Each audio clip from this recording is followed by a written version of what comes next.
knowing. So thanks everybody. As I said, it's a beautiful Tuesday night.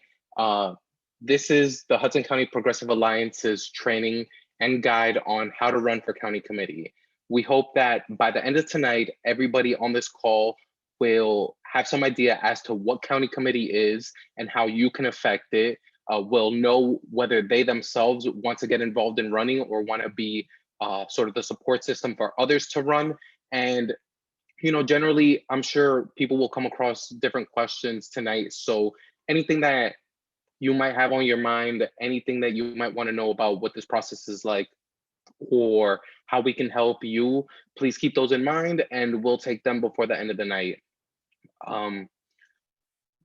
Your presenters for tonight are myself. Before we do introductions, I just want to give a couple of the Zoom norms for tonight. And these are sort of like our community rules, and I hope that everybody can abide by the norms on the right. So your display name should be your name and your preferred pronouns.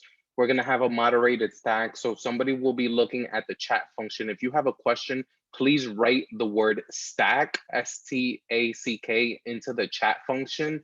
That puts you in line to speak.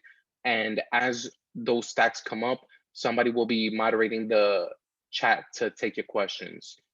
We will have Q&A throughout, so please don't be shy about asking questions. That's what we're here for.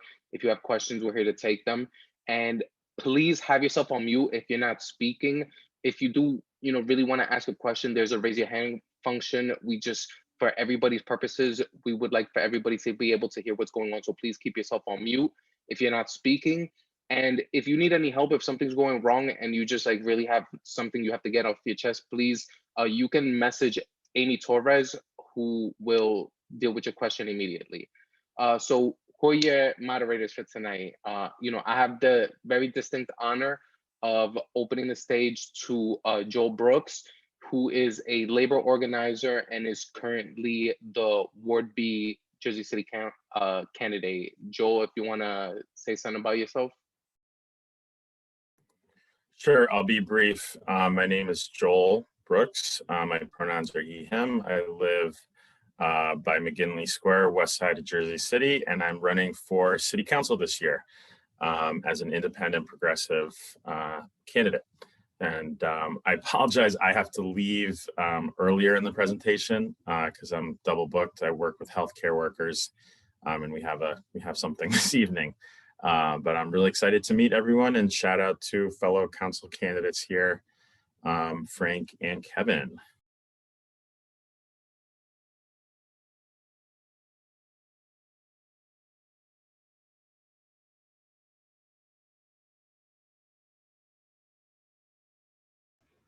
Hector's muted.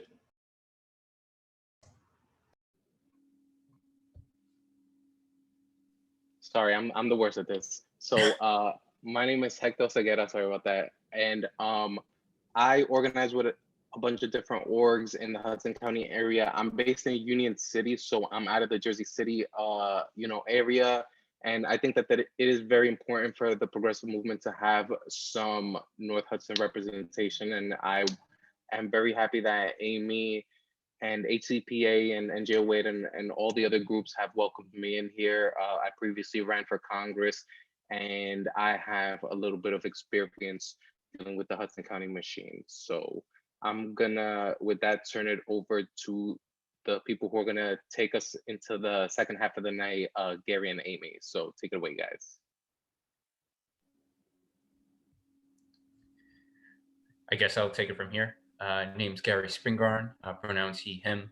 I'm pretty new to all of this, full disclosure. I joined HCPA about a month or so ago. Hopefully I can offer my perspective of what it's like to jump into running for committee without knowing a single thing about anything. I can't wait to share my experience with all of you. All I can say, it's been already very rewarding so far. Hey everyone, my name is Amy Torres. I use pronouns they, them, or she, her. I also live in Jersey City, and one of the things that I'm very proud of is my family does not have deep roots in Hudson County because my family is an immigrant family. But when they chose to immigrate to the United States, they chose New Jersey as home. And I really believe strongly in making places that people immigrate to as welcoming and as fair as they should be. And so grateful for the space that Hudson County Progressive Alliance provides to not only prepare people to take leadership positions in their community, but also prepare people to really talk about the issues that impact them, that impact their families and impact their communities. So I'm super excited to be here tonight and excited to see a lot of folks in the room.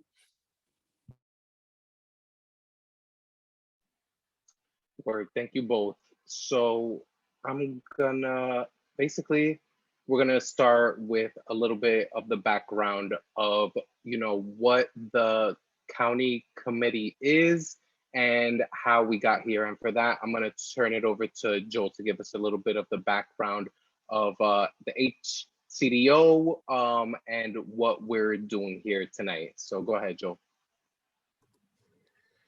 Okay. All right, so this is actually, we can kind of pitch this to the group if we want to take a couple just kind of thoughts off the top of your head. We've all heard the phrase, quote unquote, the machine when referring to Hudson County politics, but what exactly does that mean? So either folks can throw some responses in the chat, or if you want to just unmute and jump in with a response. What is the machine? What does that mean to you?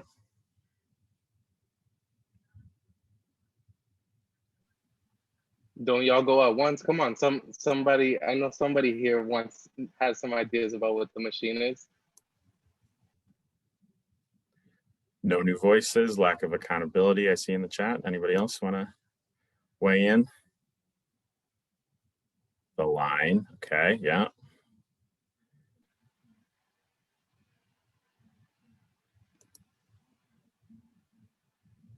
Any other thoughts?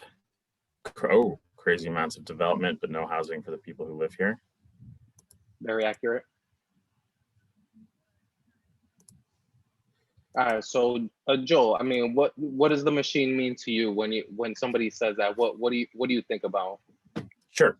I'll just tell a little story about when I ran for committee in 2019. And I think it kind of illustrates what the machine is. So I had, my career's been in union organizing. I come from a union family. I'm a union member.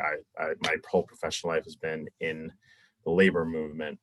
In 2019, I got my sample ballot for the primary, and I looked all the way down. I saw the county committee candidates, and I saw a name that looked very familiar to me.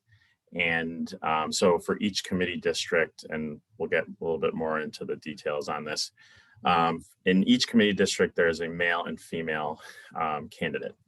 The woman in my district was the spokesperson for CarePoint Health, who is the for-profit healthcare corporation that I have been bargaining against with nurses and other healthcare workers. And so I was like, what the heck is going on? And I had seen Hudson County Progressive Alliance online, and I reached out to them.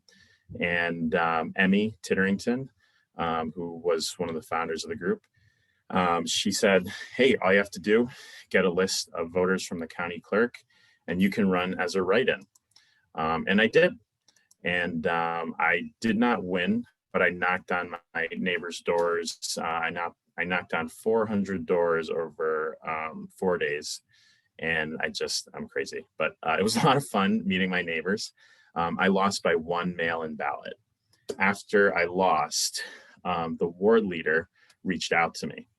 And so that was kind of like pulling the curtain back, that there's, the machine has people that kind of manage who gets the line, who doesn't.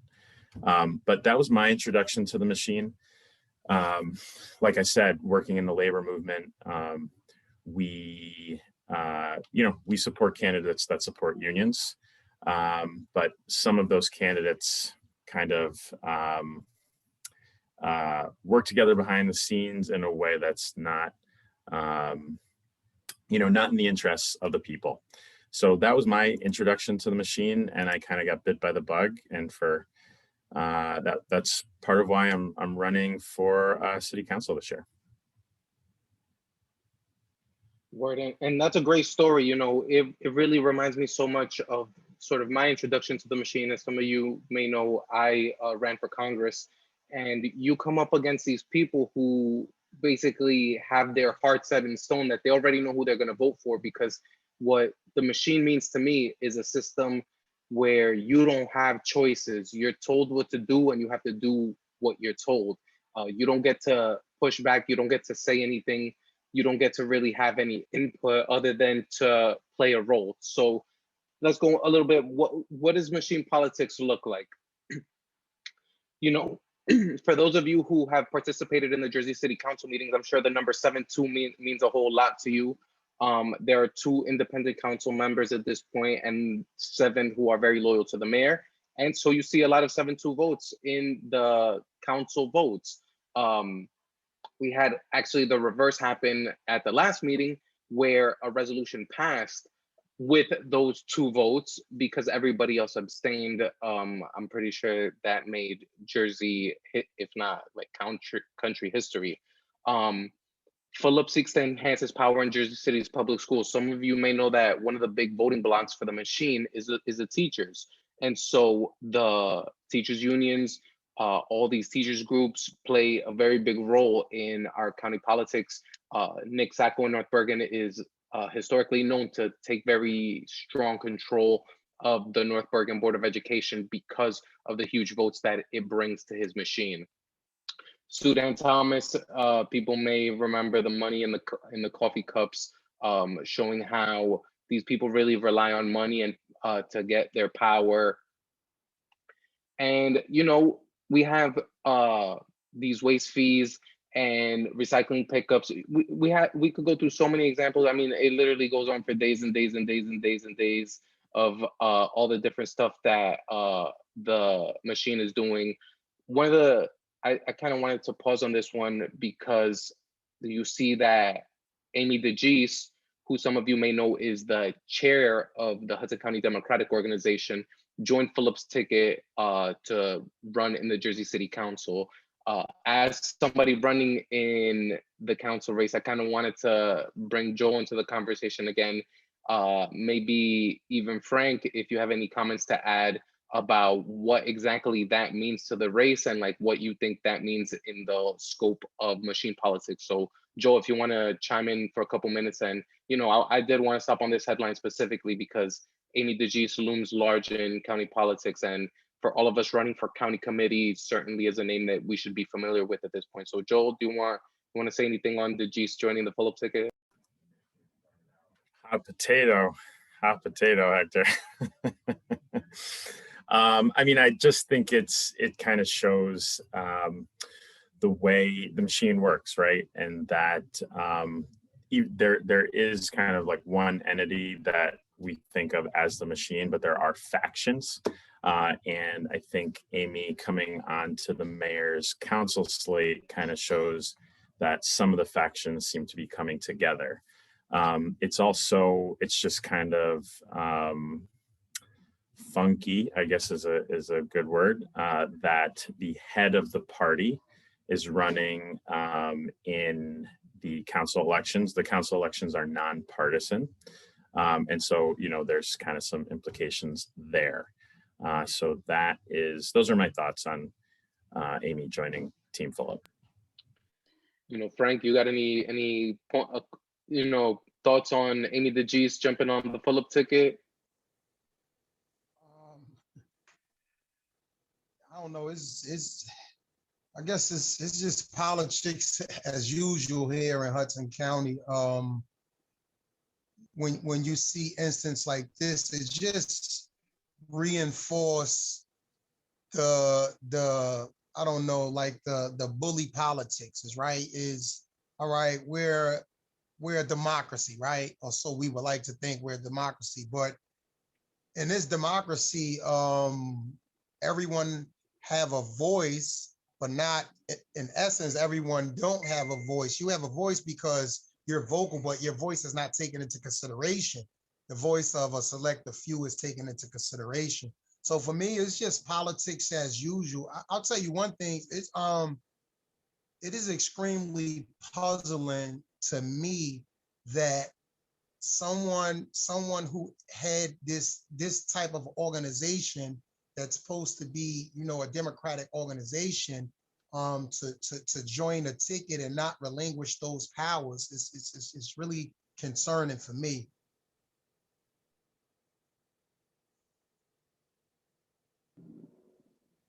Thank you, Frank. Amy, anything on that? Yeah, I just want to say, different Amy here, but what Frank said is 1,000% correct. It's not that you don't have a voice, because there's so many people whose names I recognize in the chat. Like, I hear your voice. I see you show up in your communities.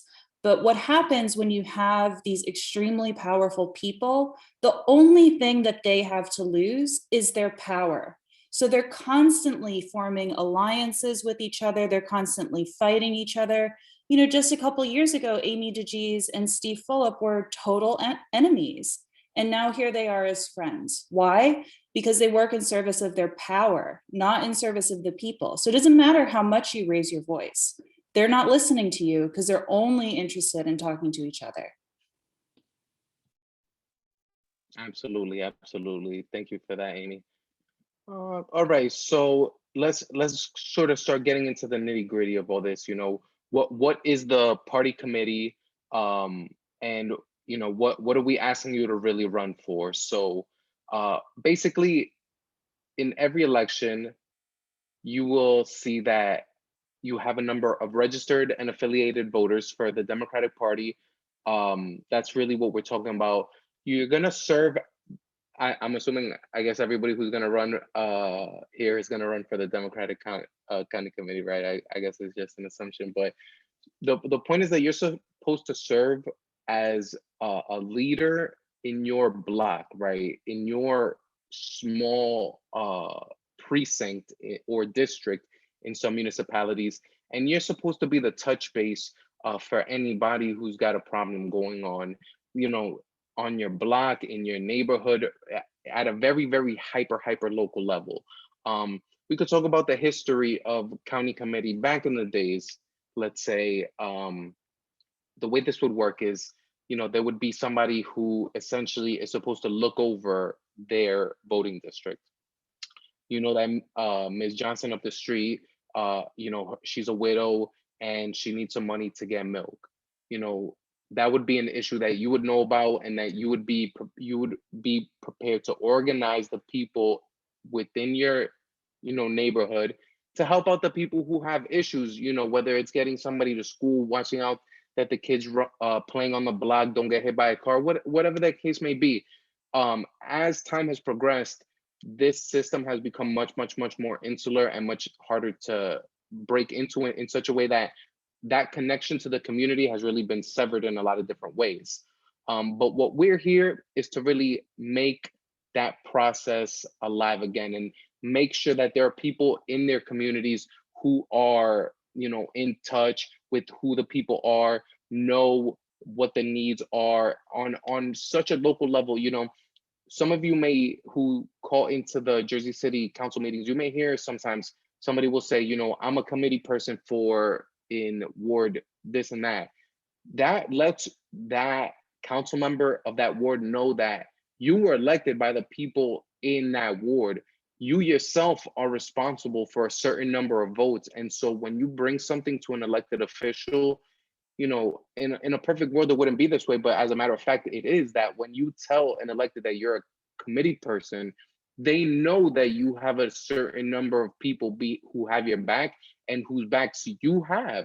So they're more liable to listen to you because they know that it's not just one person. You're actually responsible for a whole bunch of people. Every municipality has their own committee, and you will find that, I'm sure this is not going to surprise a lot of you, but the mayors tend to be in charge of the municipalities. Brian Stack is in charge of Union City. I know Nick Sacco's in charge of North Bergen. I'm not sure if Philip still is in charge of the JCDO because he's kind of not been a big player with them but maybe somebody who's more in touch with Jersey City. I don't know if Philip is in charge of that one as well. Amy or anyone. I'm gonna say we're in charge, or we're gonna be in charge. Does that sound good to Damn, you folks? see, that's the right answer. There you go. It was a trick question. Um, and you know, we're finally getting to the real big enchilada of what the county committee does, is that they have power over who gets the endorsement of the party, and this is what the politicians need. This is what they crave. This is what they cannot go without: the almighty line, the power of the line.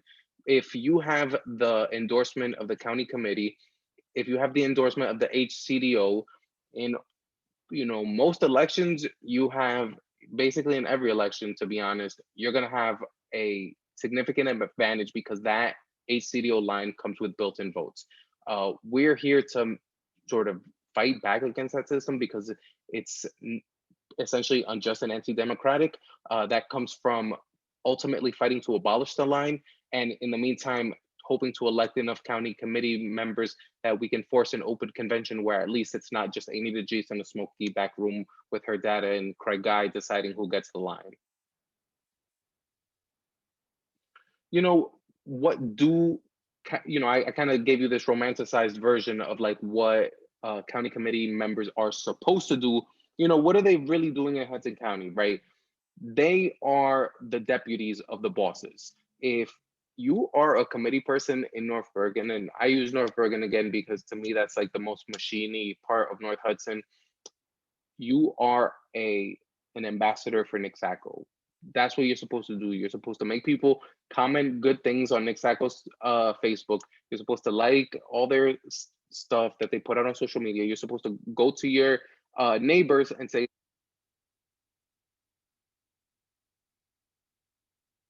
patronage,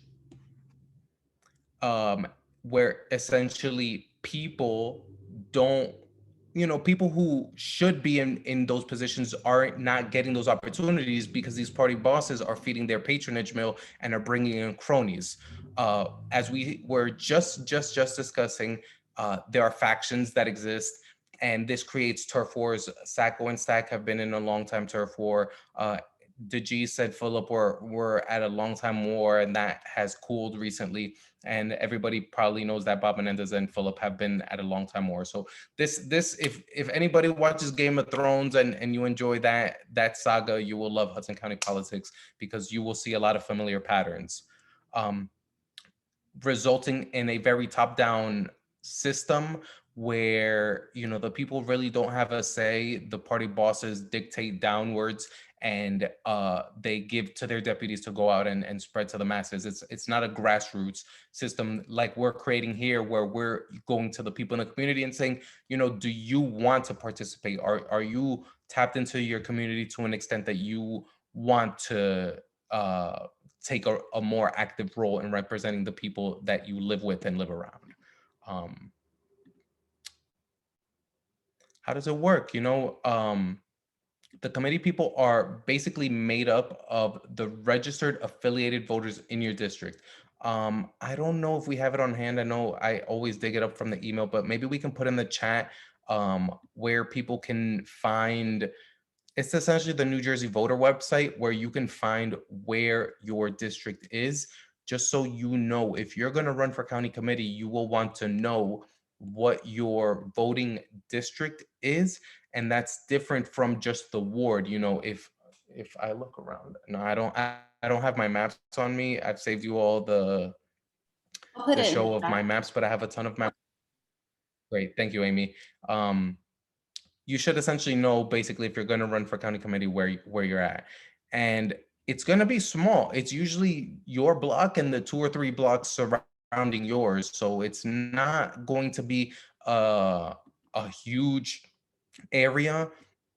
People have won these races with as little as $10. You shouldn't get discouraged. People have won these races with write-ins, so don't think that this is like, oh my God, I have to run a campaign and I got to raise money. And this is a very simple thing. If you think you could just talk to your immediate neighbors and get them on board, you are overqualified for this. you know, like we just said, the committee people, they vote on the party chairs, the officers, and their leadership of the endorsement process. But they need you to fight for an open convention. We need people like you to get elected to county committee, because right now it works as a very like closed process. People like us don't have a lot of input, and we need this grassroots energy to break into the system for us to now make the reforms that make the system much more responsive to people like me and you. Yeah, you know, these are really preordained things. And just like most of Hudson County, you know, if you look at your elected official, most of them come to power because they kissed the ring of the former boss, got in and have accrued that power. But you know, that's why we are fighting for an open convention, because it should not be preordained. If we live in a democracy, people should have a participatory relationship with their elected officials. There shouldn't be this sort of like patronage mill that has people waiting in line to be the next person to be the next mayor. So what you're doing here is incredibly important, and we really appreciate it. I see that Amy has dropped the links in the chat. Please do go through those and find out what your precinct is, so that we can know exactly where you're running and, you know, who your current committee person is. Okay, I'm going to switch over to Joel, who will tell us about the amazing, spectacular HCDO.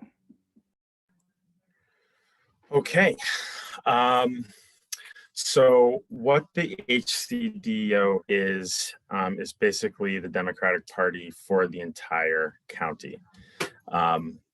One thing that I learned through running for committee and plugging into this amazing progressive network is the party doesn't have a platform. The party does not have an open endorsement process. So, those are some of the goals of the Hudson County Progressive Alliance and our allies. So the party decides, along with, different, the county clerk and the various municipal clerks, how the ballot is designed, how money and resources are spent, and lastly, perpetuates a false appearance of being the real Democrat. So what does that mean? So kind of in real life, when I was talking to voters in my committee district back in 2019, and I was saying, I'm running for county committee, not a not small number of people said, I'm voting for the Democrat. I only vote Democrat. I'm only voting for the Democrat. And so the way the ballot is set up does kind of, it can be misleading to the point that, there really isn't any choice, right? When you get that sample ballot in the mail for a primary and no one is running against anyone, I think that drives low turnout, right? Well, what are our choices? What kind of voice do we really have? The HCDO does meet. I don't know what the bylaws specify. Someone else, maybe Amy or Mark, might know, but they are required to meet basically kind of, I don't want to say whenever they feel like, but it's kind of whenever they feel needed.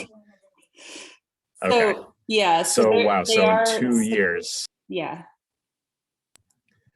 No, what I find remarkable is everybody's on, quote unquote, everybody's on Zoom in the pandemic, that the HCDO could not get it together to have a meeting in all of 2020 or of the first 2.5 months of this year. So, what is it really doing? I think it's a valid question.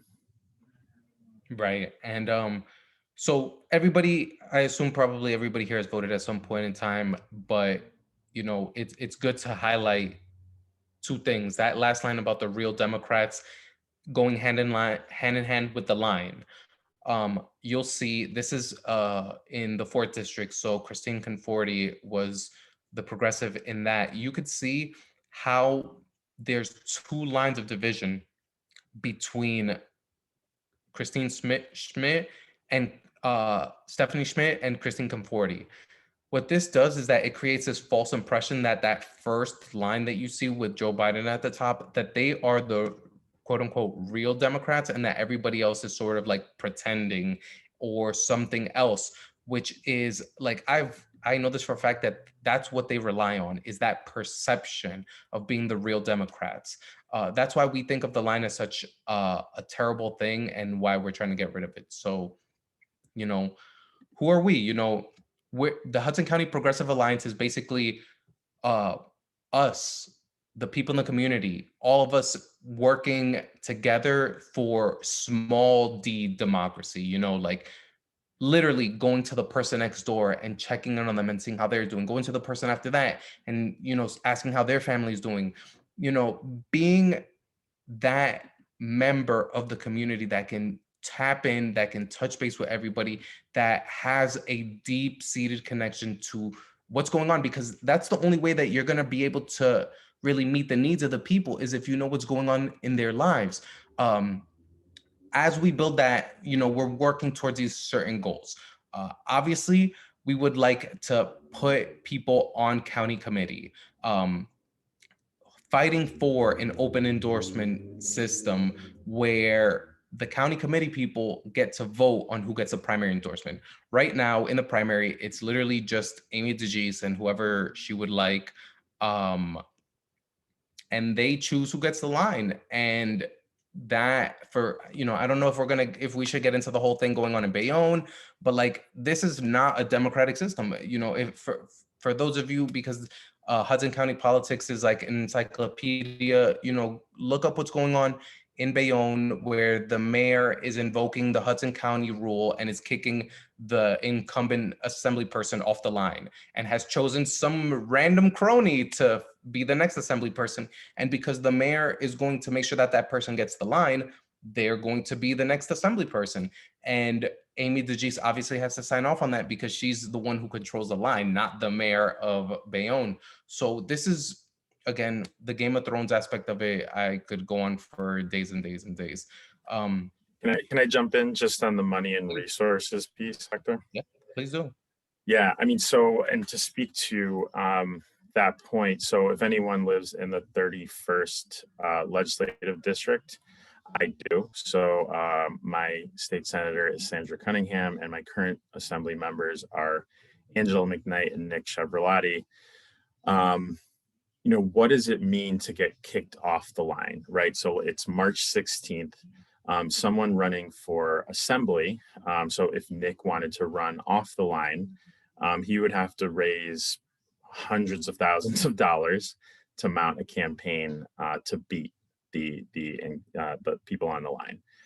The money and resources that the party has makes it almost insurmountable to kind of knock people out off the line. I can only think of one person that ran off the line and won, and that was in 2002.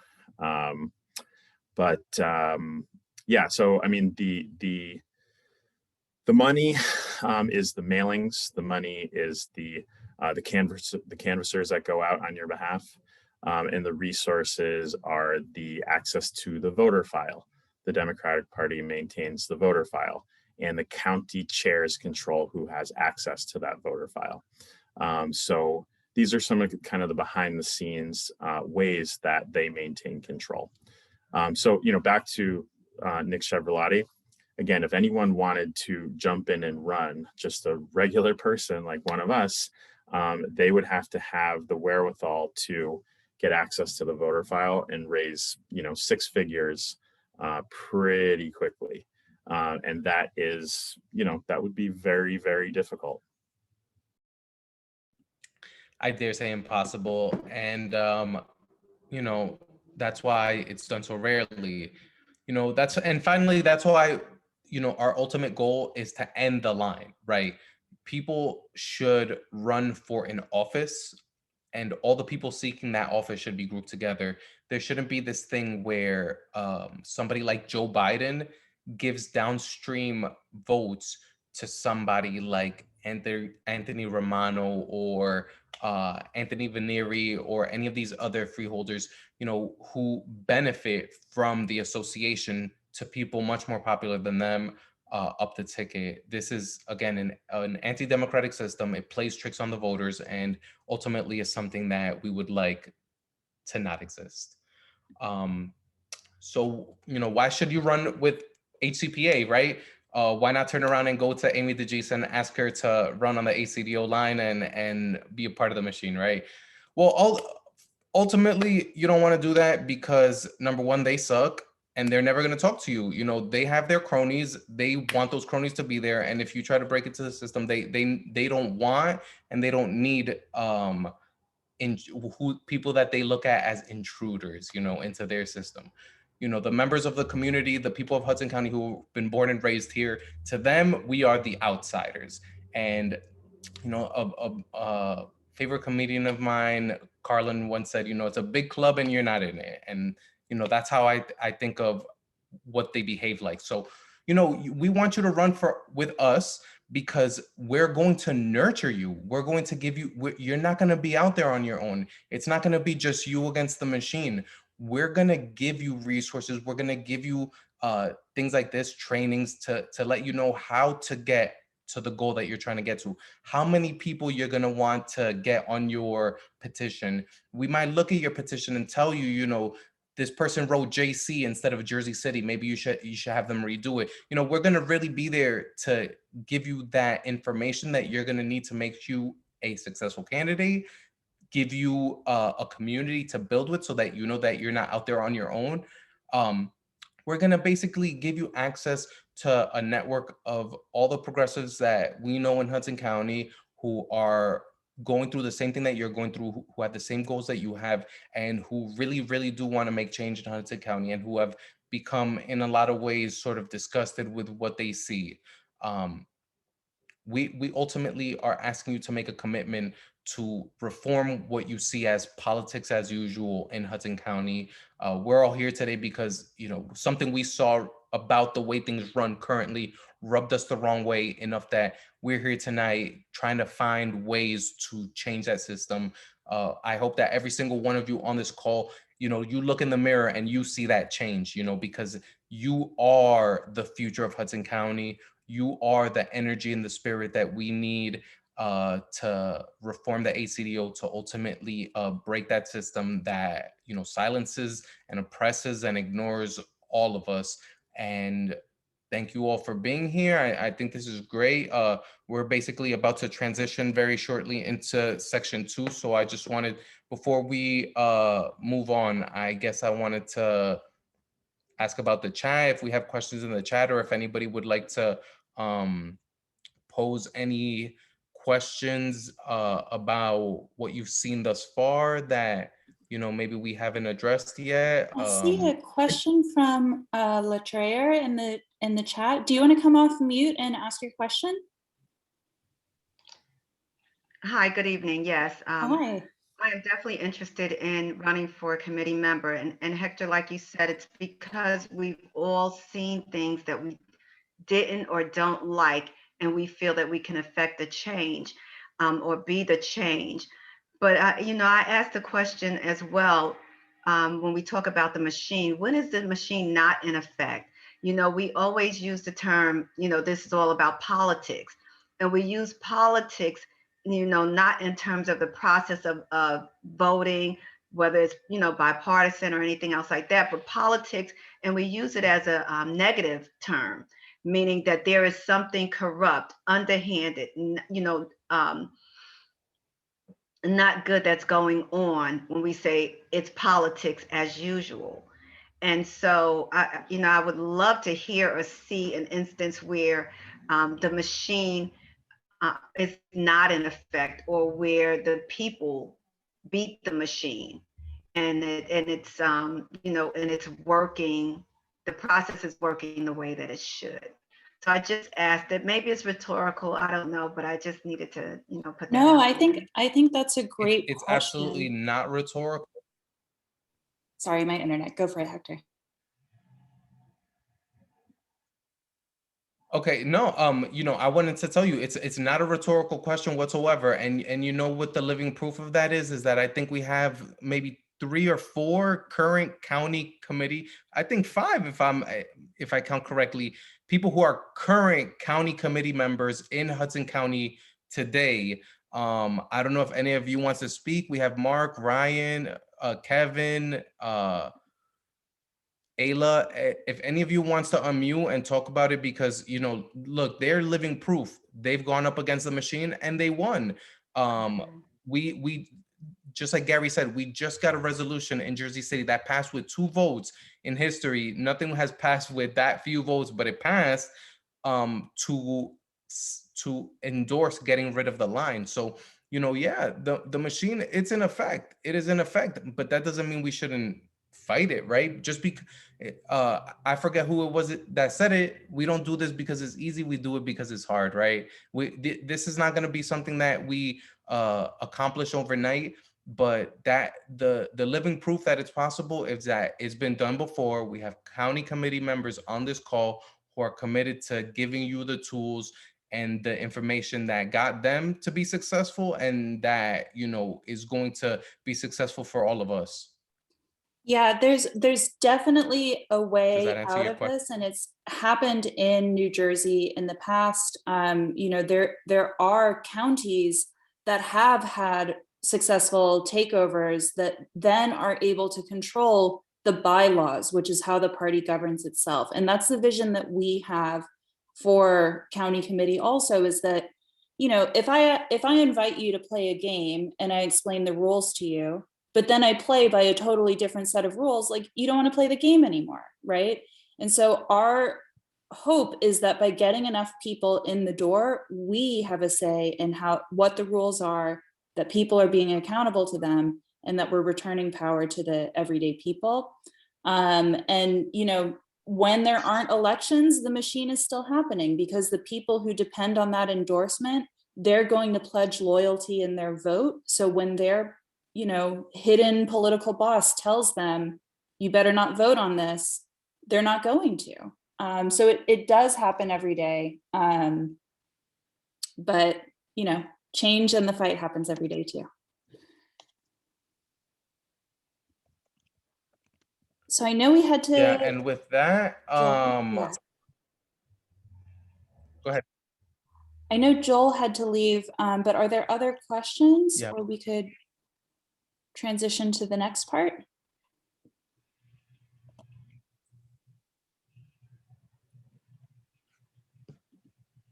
Sure. So with that, I'm going to turn it over to our next presenters, Gary and Amy. Let me let Gary share real quick. Gary, do you want to share screen, or I can? Got it. Awesome.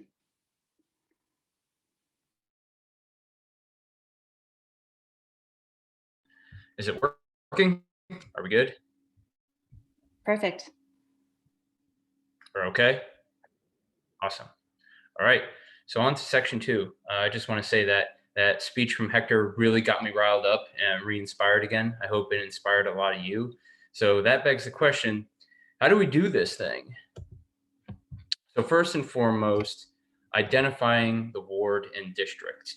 There was a lot about this going on in the chat as well, so we'll just reiterate it real quick. So I'm Gary Spingarn. I'm running for Ward E District 6, and I found this through a hyper local election.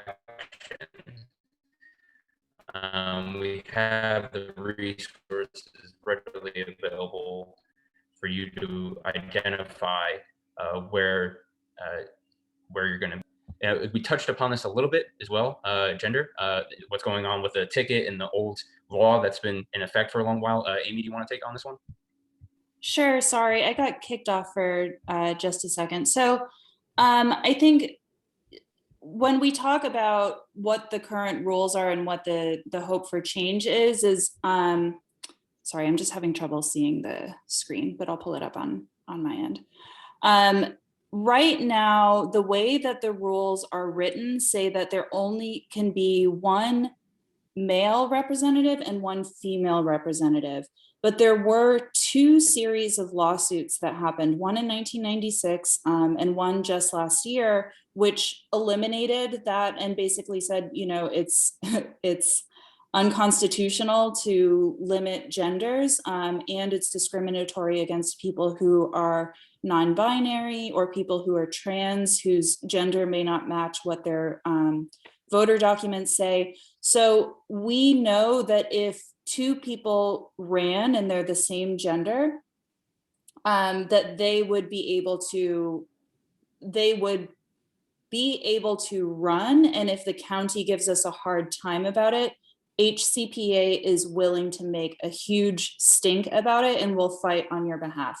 We know, you know, the paperwork and stuff like that is outdated, but we've sent a letter to the chair, and we know there are other people in conversation about this. So if you are a queer couple and you and your partner identify as the same gender and you both run, like that is something that will be allowed. If there's another person in your neighborhood who's the same gender as you, that is allowed too.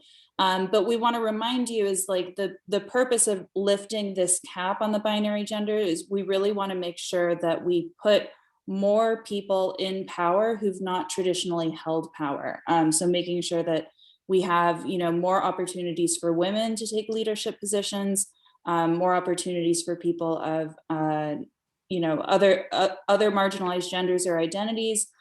So, you know, keep that in mind as you think about your running mate. And so on the next slide, for your running mate, so when you look up your existing committee person, you may see that it's currently represented by one male and one female. We found out through conversation with the clerk that there have been administrative errors in the past where they've let two women run together by accident. They made an assumption about a name. But again, you know, this can all change in 2021. You're likely to currently be represented by one man and one woman, but that doesn't necessarily mean that you have to run that way. And if you encounter any problems, please let us know right away, and we will bring the full force and fire behind you to fight for your right to run.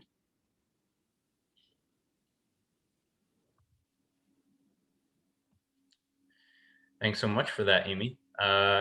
So this comes to the next question. So you're riled up, you're thinking about running. Well, first pump the brakes a little bit, get in touch with your current committee person. Their addresses should be publicly available. We can access this information through election databases that we have access to. There are people in the group that can most certainly help you with that. Also, you know, as we said before, get to know your neighbors. Your neighbors may or may not know what's going on. Maybe your next neighbor. If you find a name, be sure to plug that into email, social media. I found my incumbent through Twitter. Also, there's ward leaders. We also have some of those names as well. They probably know what's going on.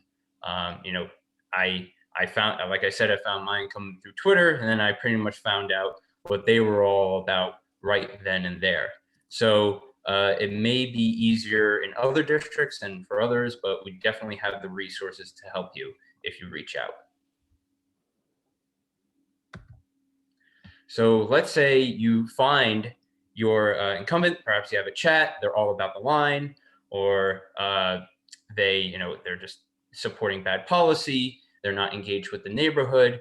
The big point here is we don't want to do double work. There are a lot of committee people who are engaged, who do not support a line, who do actually try to neighborhood, but unfortunately we're in this position for so many people who don't.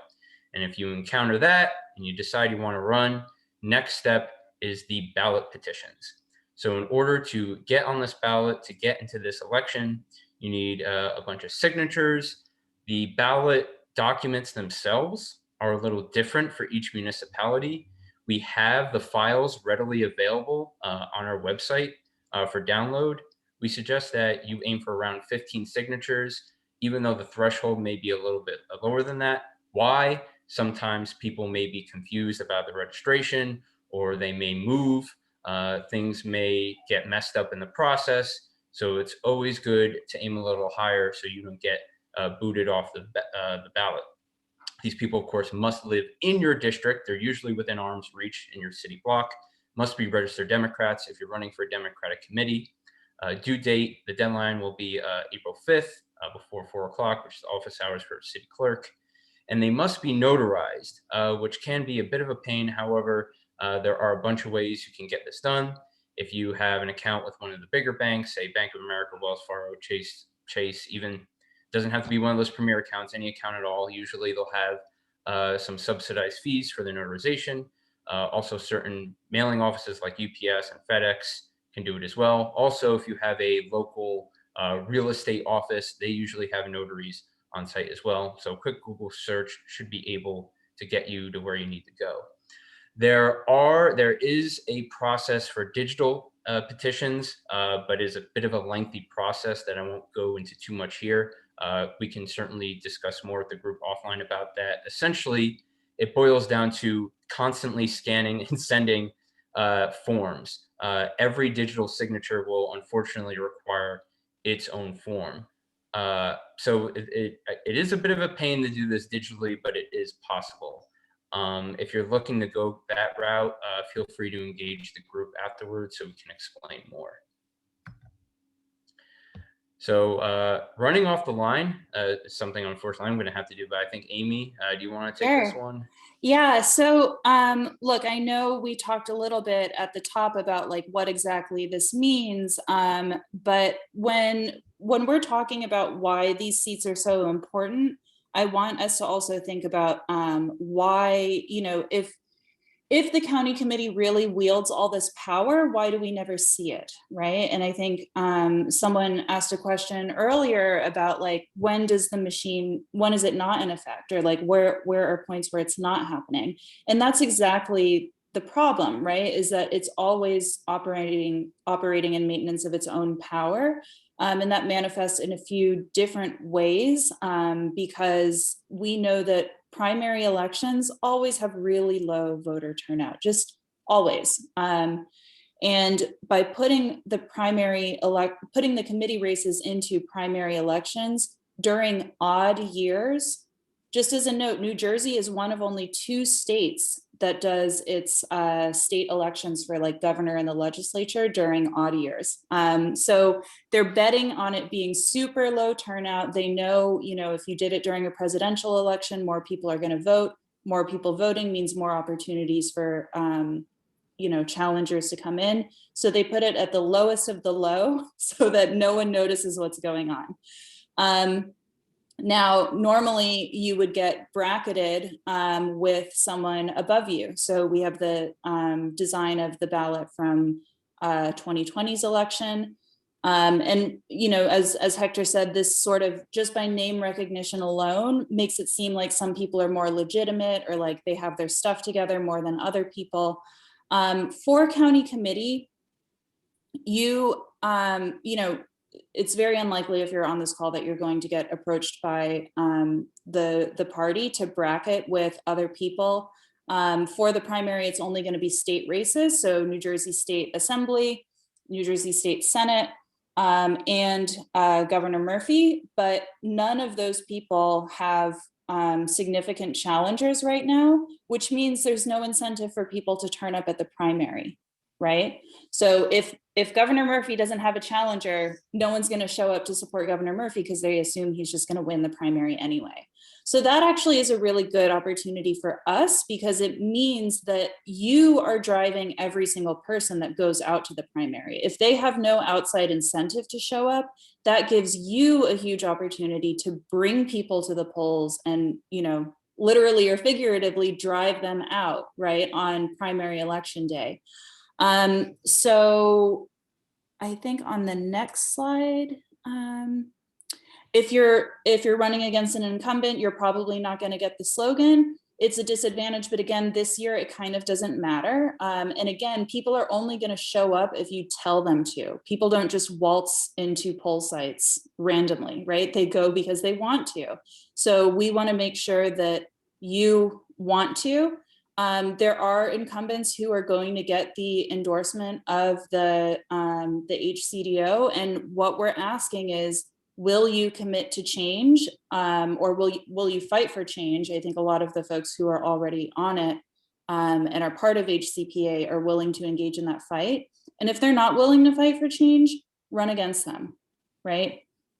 You will have an opportunity to pick your own slogan. So you're welcome to use ours. There's other groups that are running candidates. DSA is running committee candidates. PDHC is running committee candidates. Again, these districts are so small, it's your neighborhood. So pick something that resonates with your neighbors. It doesn't have to be, you know, something that resonates with the entire city, because all you're relying on are the people in your neighborhood to vote for you. So pick something that stands out for them. And more importantly, make sure you have name recognition. The slogan is not going to bring people to the primaries. You are the person who's going to bring people to the primaries.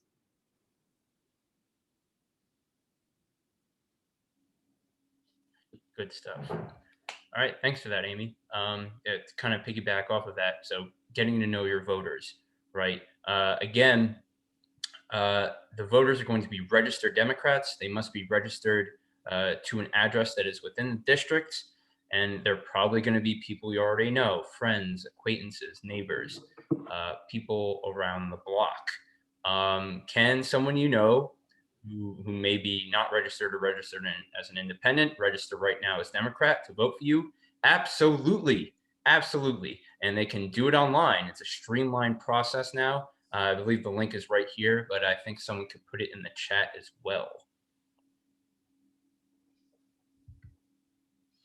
So going a little bit into campaigning, now that you're texting your friends and they're registering to vote and they can vote for you. Counting to win. This is a numbers game. So a bit of an example. I found my incumbent, and I don't know if people have certain numbers in their minds, how many votes these elections typically boil down to. My incumbent ran unopposed and got a total of 34 votes. I live in one of these buildings here in Ward E. So if I merely engage the people on my floor, I can win this election. And I think a lot of other people in the city are in the same situation as well. If you get people from around your block, you knock on a bunch of doors, you can certainly be in this race with even a couple dozen votes. We do have access to this data. Again, gauge the group for a little bit of help. And the big point here is make sure to keep track of your engagements.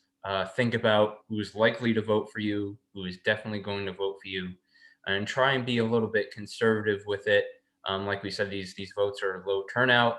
Keep that, be disciplined in keeping track of the votes that you think you have. And of course, try and keep all of their information together. So of course you can remind all your supporters the day before and the day of the election. Again, the key is engaging the people who are all around you and within arm's reach. And it's one thing that they support you. It's another thing that they remember to vote on June 8th. So make sure they do that. So moving on. Now we talked a lot about campaigning and numbers and what it takes about a couple dozen votes to win this. But starting this journey, and again, I only joined this group about a month ago. I recently just launched my campaign.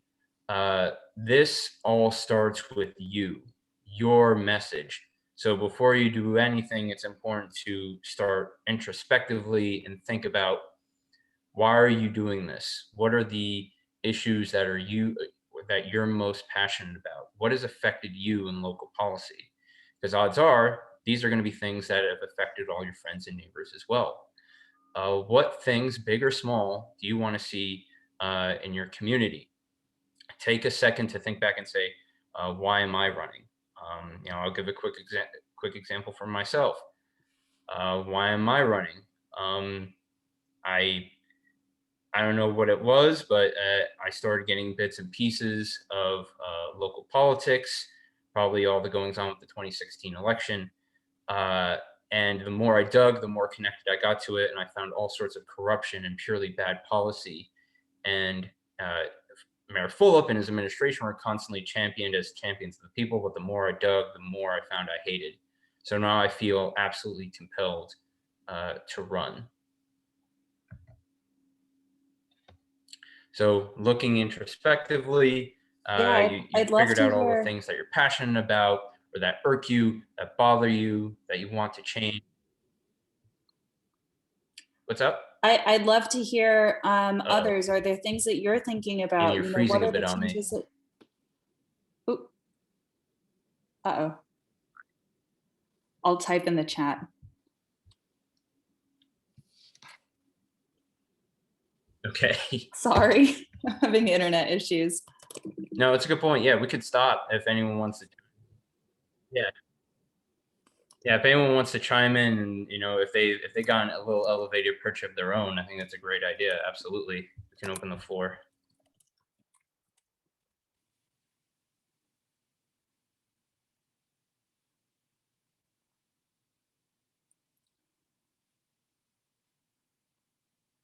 I'm gonna call on someone. Let's see. Can I ask? I'm gonna ask Scott Williams. What change do you want in your community? And I picked you, Scott, because you're playing chess, and I feel like in your profile picture, I feel like good evening. Good metaphor for politics.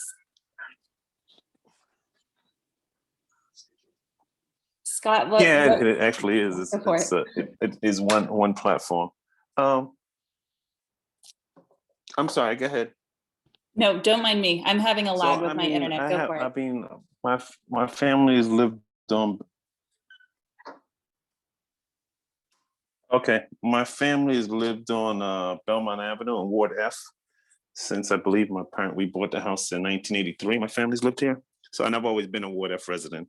I'd like for some roads to be improved.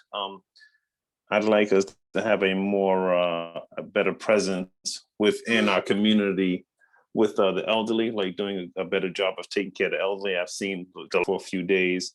I've seen a few people within the community help out, and that's been a great godsend.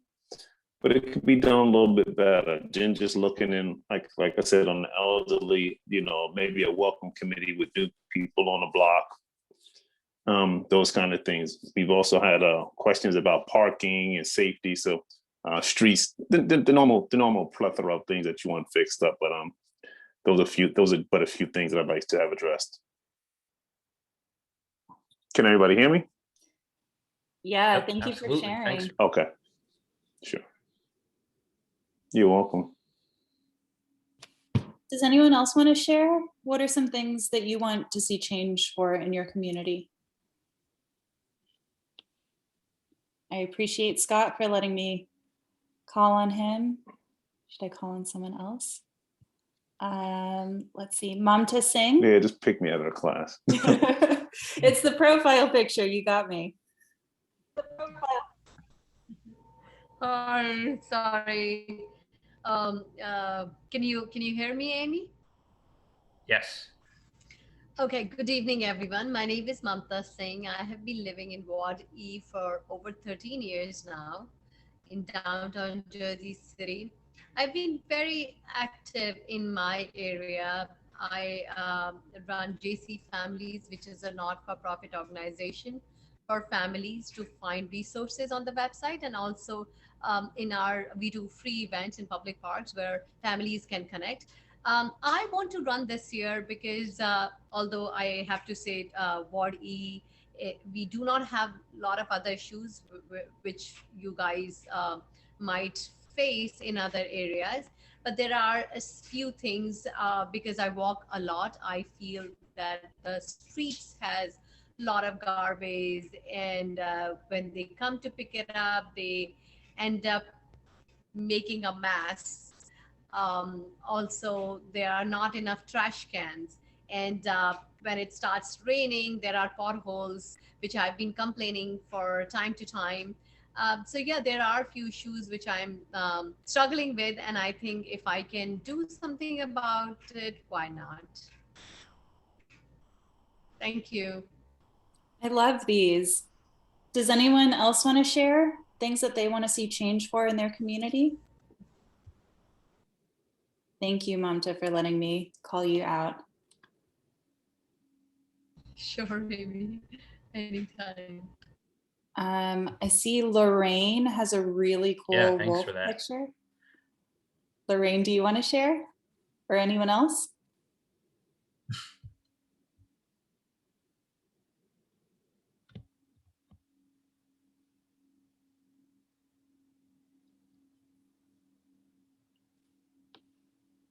All right, no worries if not. Oh, there we go. That avatar belongs to my 12-year-old. So he uses it for school, I guess. No, I'm just here to just learn more, honestly, about what you guys are working toward and standing for. I live in Hoboken. There are a number of things I think I would like to see changed. But I'm sort of in the process of thinking it through from what the county's remit is versus what the city's remit is, quite honestly. But I am very much interested in, as a citizen, exerting some more pressure on the county vis-a-vis the ICE contract. So that was what really piqued my own interest as a citizen. Awesome. Thanks so much for that. I have to say as well, I was in the room when that vote happened, and that definitely lit a fire inside me. It's cruel and unusual what this county is doing, and this is kind of an example of what the line does. These are apparently Democrats, and we too many times New Jersey, oh, it's a blue state, you know, we're doing all the right things, and then you just take a little bit of a closer look and you see all the terrible things that are going on. So thank you so much for sharing that. So I guess moving on a little bit, I think, oh, was that Amy? Sorry, Gary. Yeah, go for it. I think you have this let's slide. Continue on. Is this my slide? Yeah. Okay. So getting your message across. So these are all really incredible reasons for thinking about change and thinking about running. And realistically, we know that committee positions don't have the power to do all these things, right?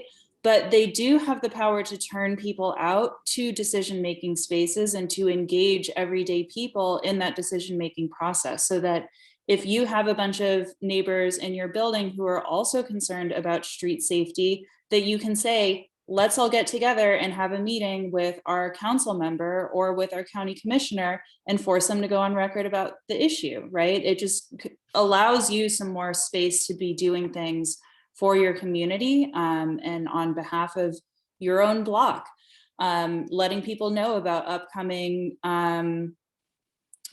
hearings, upcoming opportunities to, to influence decision-making. And while it doesn't mean that you have that decision-making power, it means that you have that mobilization ability. So in terms of getting your message out, we want to make sure that you're capturing all of those issues that you just mentioned and turning it into something that's compelling for voters. So making sure that in your first engagement, when you're knocking on a door, you immediately say, hi, my name is, and say your name, right? Because you don't want to have a really great conversation and then that person walks away thinking, what was that person's name? So your name, what you're running for, which is county committee, when the election is, and all of the things that you just said. I'm running because I'm tired of decision makers not paying attention to street safety in our neighborhood, and I want to hold them accountable. Are you on my side?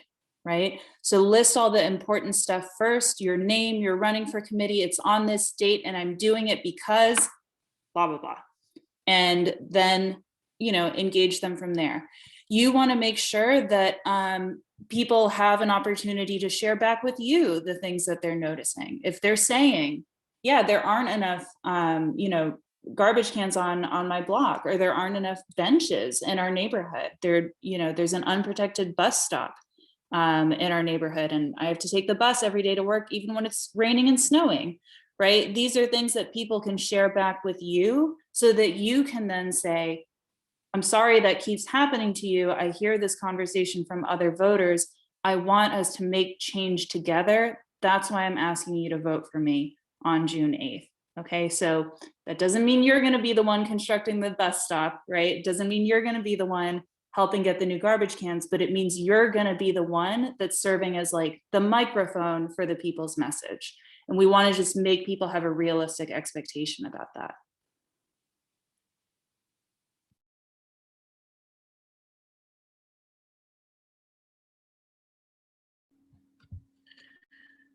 Awesome, Amy. Thanks for that. So we know that there, along with you know, what Amy just said, there's no substitute for canvassing, right? Direct contact with people around you. But of course, it is important to note, even during a pandemic, there are, you know, feel free to find your comfort zone, but there, you know, are ways to do it. Of course, wear a mask, keep distance. And another big thing about canvassing is it's free, right? I'm sure a big concern about running is these costs, but not only is canvassing extremely effective, it is also free and will absolutely make the most authentic connections. And of course, you're going to pool all the concerns of your neighbors. You're going to find out what's irking them, what's bothering them, what do they want to see changed, and you can really get a feel for what's going to help you win this election, how you're going to best represent them, create a coalition, and ultimately garner enough votes to take it from that committee member who simply isn't engaged or wants to keep the line, et cetera, et cetera. But again, it's important to note that find your comfort zone. I realize everyone has different differences there. You know, we don't want to push canvassing on anybody, so ultimately do what's best for you. Thanks, Gary. And then in terms of I'm not too experienced on. You know. Nope, go ahead. Sorry, I'm sorry to everyone for the lag that I'm having. So you know your neighborhood best, right? So when it comes to canvassing, you know when people are out and about, you know, like the commuting times, you know the good spots to hit people up in your neighborhood. And you also know like the high density buildings, the places where people live. So before you even head out the door, make sure that you're picking a good time, plan a route. So there was a data form that was dropped in the chat earlier. These are all things that we'll send to you by email, but that will give you a chance to, you know, hey, I'm going to work north, south, or I'm going to work east, west, or whatever it is. So you're not walking around like crazy. Have materials with you. So we have some templates of things that you can use. You know, you can drop your picture on it. You can also print out little forms that allow people to register to vote on the spot, because now New Jersey has online voter registration. So, you know, bring a few things with you that you can leave behind, and also bring a pen and a clipboard with you. You know, if you don't print business cards, you might want to, if you don't have an opportunity to talk with someone in person, you know, write on the back of your flyer, hey, my name is Amy, I stopped by, I wanted to talk to you about some issues in the community, can you give me a call? And then when you go back again, I think, you know, Ryan mentioned this, is that he had handwritten letters that he sent out, right? And then when he did his canvassing, people noticed the handwriting and they're like, you're that guy that sent me the letter, right? So, you know, use a personal touch, because we know the current establishment is not using a personal touch, right? We've all had, you open your door and like there's this flood of flyers on your doorstep, right? Because someone just drove by and they were told, hey, dump 10 on this doorstep, dump 10 on that one. And so we want voters to know we're offering a different approach, and you don't have to explain to them all the details about bylaws and things like that. Just that personal touch is going to be enough to demonstrate the difference. And so for canvassing in a pandemic, again, this is all based on your own comfort level. It's based on the comfort level of people that you live with. You know, God willing, more of us are able to get vaccinated. But certainly for while you're petitioning for signatures, there are things that you want to keep in mind. So always canvassing in COVID or not, it's not really a good idea to go into people's houses just from a personal safety standpoint. It's also really hard for you to leave those conversations once you're inside. So we want to make sure you're not going outside, you know, ring the bell or knock on the door, take a step back, and you're able to talk to someone using like normal social distancing, you know, protocols. Feel free to bring a mask with you, because when people answer the door, they're probably, you know, they're getting up from their couch, they're getting up from their living room. They might not have a mask on them. So bring a few extra masks. And if someone's not wearing one, you can offer one over and say, hey, you know, I'd love to talk to you for a few minutes. Do you want to use and take this mask? Bring a few pens that you can rotate between and wipe down as you're collecting signatures. I also, you know, called my neighbors and said, hey, I'm going to be dropping off this petition form, you know, can I put it on your doorstep, and then text me and I'll come pick it up. That way I don't have to, you know, get in your space. You can use your own pen. So there's plenty of ways to get creative about doing it. And then hopefully in the spring, once things are warmer, we have a lot more liberties and a lot more personal safety to do the canvassing with voters to get them to the June election.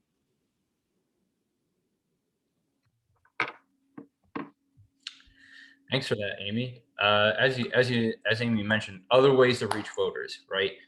Sometimes canvassing isn't always possible, so there are ways to get creative. Of course, there are mailers, postcards. You can work with print shops that could help you ship directly. As mentioned before, Ryan, who is a committee member, did handwritten letters. I'm doing absolutely the same. Social media is a big one. Creating a Twitter account is free. Throw up a couple pictures. You know, leverage the current networks you have to build a community. Texting and phone banking. We have data available. Some of it for free, some of it for purchase. I believe the phone number data is a small fee. As a quick example, I had hundreds of registered voters in my district, even though it's so small. And all of the data for all of the voters in district was $15. And boom, I have names, addresses, and phone numbers. So if I can't canvass, I can certainly call. And of course, there is a bevy of resources available right on our website as well. And of course, if you decide to run, we have a Slack group where you can always reach out for help as well. Just in a small example of things of what it could look like, you can mail postcards. Portrait mode is your friend.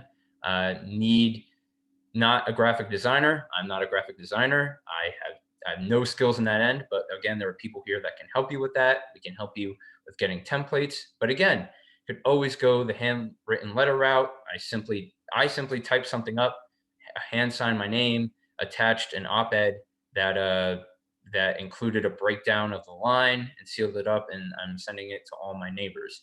Had great results for other people. I think it would have great results for all of you as well. So that leads to one of the bigger questions. So how much does all of this cost? As I mentioned before, the data can be extremely invaluable and it's pretty cheap. For me, it was $15 for all the data I need. And for every other district, it should be about the same. Postcards and mailers, depending on the material and the design you go with and the size and how many people it goes out to, could be, you know, around $20 or $100 or so. I'd like to give a quick breakdown of, you know, what's been looking for me so far. 100 ready seal envelopes cost $10. Went to Staples to print a bunch of black and white sheets, 10 cents per sheet. That was about $10 or so. A bunch of stamps came out to $40 to mail to 70 people or so. And there you have it, around $50 or so, and I'm reaching all of my constituents directly. So this doesn't necessarily need to be very costly, but again, there are free resources as well, like canvassing, and of course, free from HCPA volunteers like myself, like other people in the group who are ready, willing, and able to help you out with your campaign. Awesome. So we covered. Now that you gotten the breakdown. Go ahead. I'm sorry, everyone. I really can't wait for the day that we don't have to do Zoom calls. So I know we've covered a lot. We're going to also be sending you a lot. The email address that you use to register for the Zoom, we're going to send follow-up emails with all of these links in the chat. We'll share a link to the recording. You can watch it over and over again. You can reach out to any one of us for help. That's what we're here for, right? And these costs that Gary mentioned, there's opportunities for us to think about, if it helps purchase things in bulk or whatever it might be, like that's what the network is here for, right? Because we know they're not handing it to us, so we can only do it for each other. We will have your back. We'll help you figure it out. We've also had people run with like nothing before and they've won. So we know there's a whole world of possibilities of things, and we're there to do it. So the data that Gary mentioned, this is the voting records. It's the free data that Gary mentioned. Voting records, names, addresses, whether they've turned out to elections in the past, if they've turned out to not high profile elections, right? So we know 2020 was really huge turnout. So you're not going to have a big sense of where someone's politics lie, right? But if they're turning out to those odd year, small number elections, they're probably like keyed into things, right? So those are the folks you want to reach out to first.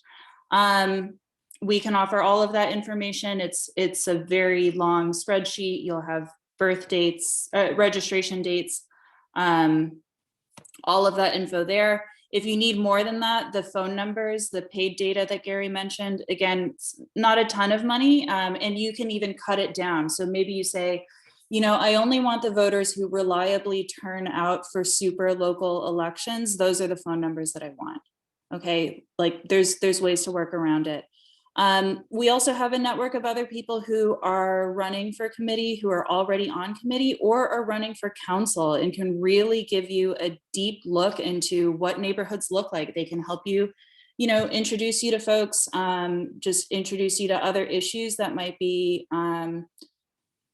relevant in the community. And really it's the people power that matters here, is that we know they keep and hide all of this money because it's really hard to organize people. But the fact that you are here on a weekday night at 8 p.m., you are already more qualified to run than a lot of people that are in office. All right. If you're here, if you're one of those people that turns out at council hearings, you're already going above and beyond.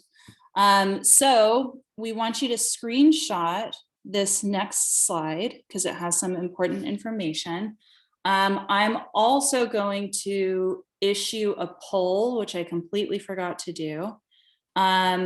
So you will see on your screen a window that comes up asking you how much you know about county committee already. And this just helps us with our follow-up so we can tailor the resources that we hand back to you based on your level of knowledge. So I see 7 folks have voted. Thank you. 8 people. And look, my favorite thing to say about county committee is if you don't know about county committee, that's fine. Someone is withholding that information from you, right? So we should never blame ourselves for not knowing. This is something really important, and the fact that no one has told us about it is a really big problem. All right, I'm going to jump to our next question. Thank you for responding, everyone. All right, I'm going to jump to our next question, which is, how did you hear about us?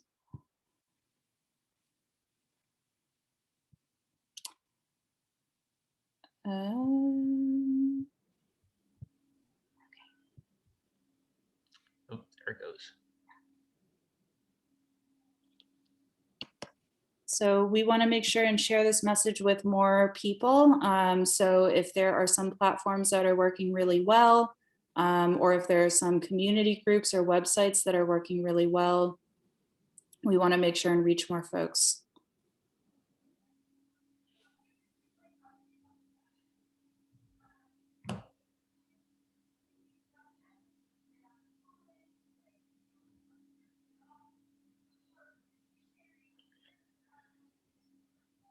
Awesome. All right. The next question.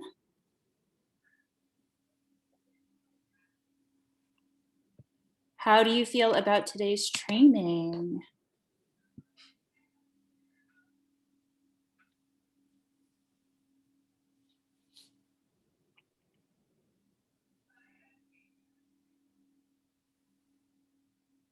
I'd love to invite folks to come off mic while you're filling this out, because I would really love to hear, you know, as we send out follow-up materials, as we get in touch one-on-one for questions, we want to know what's helpful for you, what you're most excited about.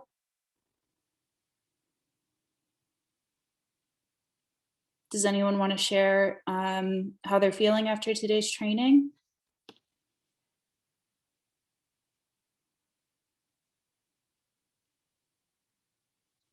I feel excited.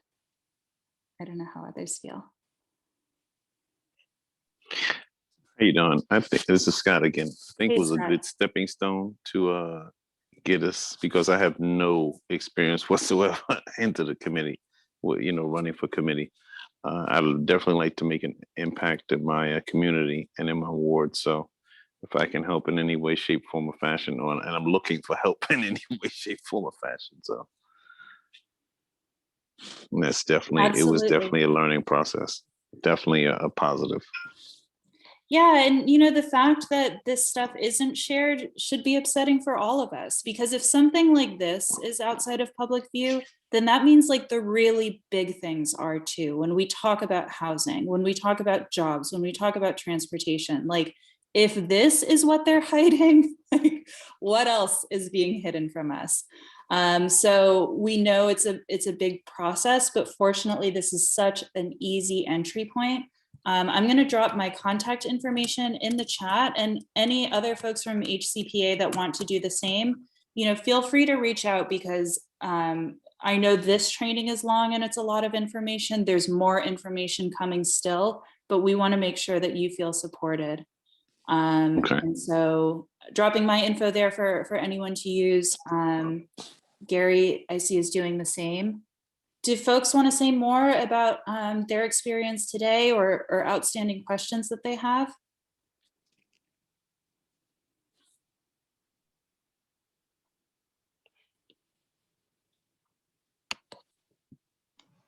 I'm just, this is Ray Swartz. I'm just curious about, you know, how much work, things that need to get done. I need to look more into that before I make a decision. You know, what am I committing myself to time-wise and all that? That's a really good question, Ray. Do current committee people want to say about what their level of time commitment has been so far?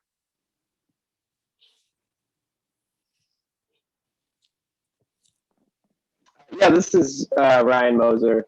I'm a committee person currently, and I ran 2 years ago, just kind of not on a whim, but it was a kind of around this time probably, or this time out, that I decided I was going to do it. And you know, I got my ballot signatures. I was pretty nervous about it. You know, going and talking to people I didn't know and that kind of thing. But then, you know, it was getting the ballot signatures in, and then the few, maybe 3-4 weeks before the election, I did a mailer. It took a few days to put that together, and then a few weekends, you know, Saturday and Sunday, I would spend an hour or two just walking around the neighborhood and talking to people. And then I think the last thing was, you know, on election day, I was out on the corner trying to talk to people and get people to go out to vote. But otherwise, beyond that, like we said before, there isn't a lot of official duties that they want you to come and do as committee people. They kind of just want you to rubber stamp things.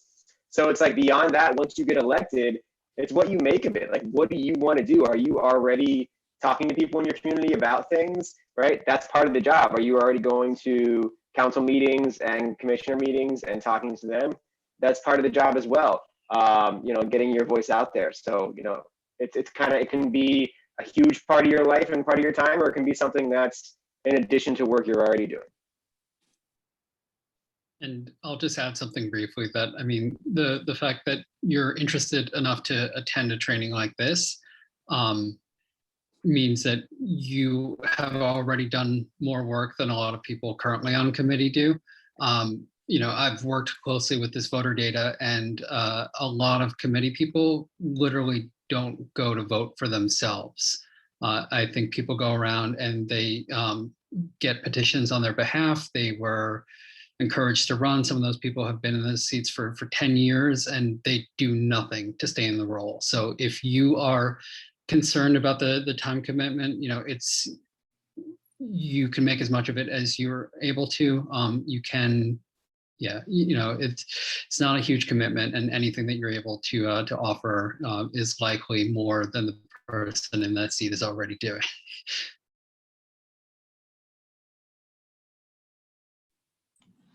Thank you.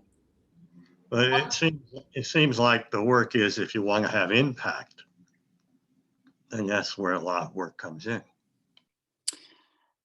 And I think that's the thing, right? Is that right now the responsibilities are so limited by design, right? But the amount of time that you spent tonight is probably not more than you would spend every couple of weeks. And I know there are lots of folks on the call who do this work without the name of committee person. I see people sending out emails about, hey, this council hearing is coming up, or, hey, this important decision is coming up, or, hey, remember this voter registration deadline. But it's absolutely what you make of it, Ray. And, you also have your running mate, right? So where you have to tap out on things, they can tap in. And that's kind of the beauty of having the support of a running mate. Thank you.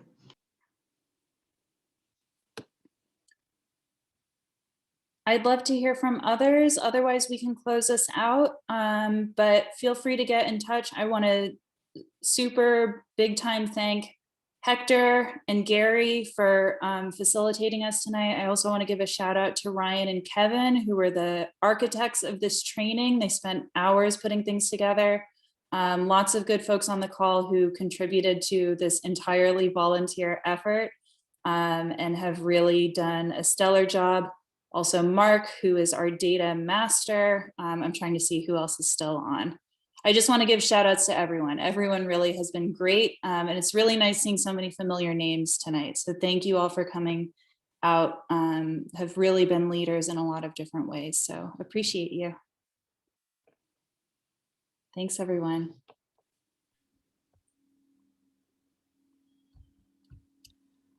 I'm going to stick around. That way, if folks have questions, feel free to hang out. Otherwise, we'll let you go into the evening.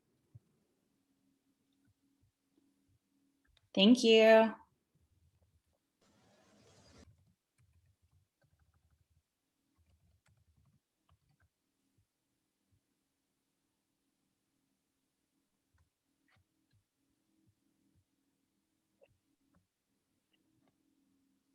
Thank you.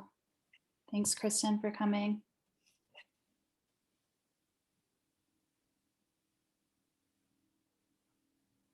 All right, looks like no questions. So I'm going to stop the recording, and I'm also going to just log off because I've been on Zoom all day. So thanks, everyone.